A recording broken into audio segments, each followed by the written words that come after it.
minutes tayo. And 18%, I think by noong 2021, it's 20%. Then the target ng administration by the end of ng term ng Marcos administration is by 9%, I think. So it's challenging, lalo na sa farm. Dahil most of the families na mga nakakaranas below poverty line, nandyan sa Mindanao.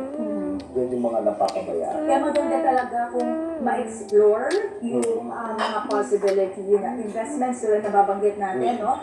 Na dyan sa Mindanao area because this could help alleviate the poverty in that region.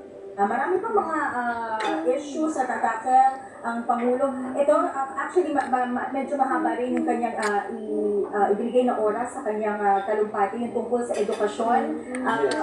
If I'm not mistaken, sino ba yung na-interview natin kanina? Sino?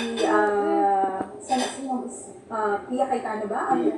Cayetano. Oo, sa maagal sabi. About education. Education din yung hinihintay niya. At marami tayo narinig. Apparently ay tumaas yung enrollment this year, no? And one thing also pala niya na na-acknowledge ko sa Pangulo ay in-acknowledge din niya yung proficiency level natin. Oo. Tinatanggap niya na may kakulangan talaga at we are somewhat left behind pagdating sa proficiency. But maganda kasi yun you start from the acknowledgement and then you choose how to address that. Yes, isa yan doon sa mga hamon sa bagong kalihim. Kaya nga, direkta niya nga sinabihan si Secretary Andara na ito yung hamon sa kanya. Itaas ang kalidad ng edukasyon. Yan yung napakasimpleng direktiba. Pero masasabi natin yan, napakalaking hamon yan. Dahil sinasabi ng Pangulo, hindi naman kasi yun yung tungkol sa edukasyon lang. Nandiyan yung mga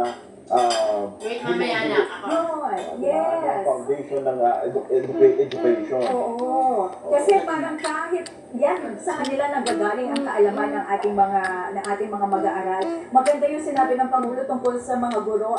I think we mentioned this earlier na mababawasan yung kanilang clerical work, no?